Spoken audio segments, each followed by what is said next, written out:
Hey, have you ever wondered if the life that you're living right now is actually yours? Or is it just a collection of inherited stories, borrowed fears, and outdated agreements that you never consciously made? If you really think about that question, it can split you right open. Because if you're being honest, some of the rules that you're living by, they weren't coming from you, they weren't born from your soul, they were handed to you. Family expectations, cultural scripts, past versions of you who were just doing your best to survive.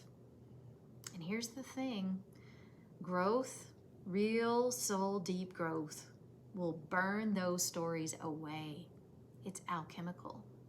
Fire doesn't ask permission to transform the metal. It applies heat until what doesn't belong just sort of falls away. And what remains is forged into something stronger. But most of us resist that heat. We crave the comfort of the familiar. Our brains are wired to protect us from discomfort. From a behavioral perspective, that is pure reinforcement at work. Avoid the risk, get the reward of relief.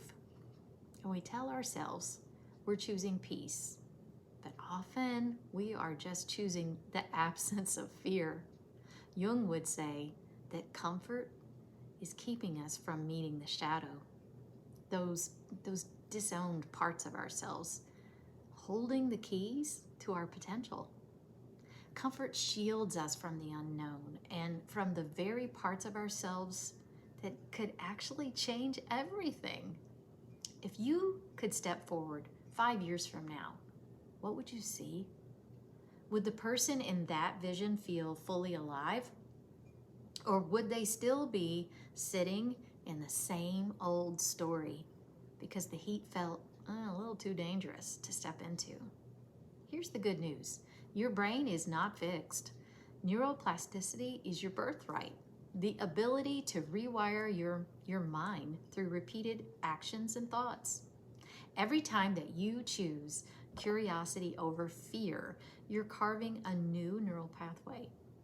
And every time you repeat that choice, you're reinforcing it until it becomes the new default. This is why change feels like a spiral and not a straight line. You revisit the same themes, the same fears, but from a higher ground each time. In alchemy, this is called the circulatio, a refining loop where each pass burns away more of what no longer serves. So, how do you work with the spiral instead of fighting it? First, catch the moment of hesitation, that tiny little pause where your brain says, stay safe. Use the 5-second rule, 5, 4, 3, 2, 1. Count backward from 5 and move. Move before the old pathway talks you out of it. Second, lean into micro discomfort challenges. Speak the truth once in a meeting. Try something you've labeled not for me for years. Take a step, one step, toward the conversation, the trip, the class that scares you a little. This is shaping in action, incrementally increasing what your nervous system can handle until discomfort becomes your ally. Third, reframe the language. Instead of, this is hard, say, this is me becoming more of who I am. Your brain listens to the stories that you tell about your experiences. Finally, peel back the inherited stories. Write down the rules that you think you have to follow. And then ask, who told me this? Does it really align with the person that I'm becoming?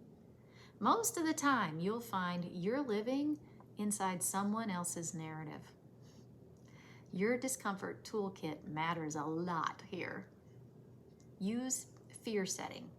Identify the worst case scenario and map out how you would respond. Cultivate a beginner's mindset. Approach challenges as if they were brand new, free from the weight of past failures. And surround yourself with a growth tribe.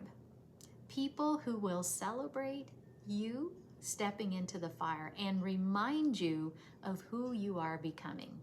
even when the heat feels a little too much. Because here's the truth. Growth, it's going to feel more like loss before it feels like liberation.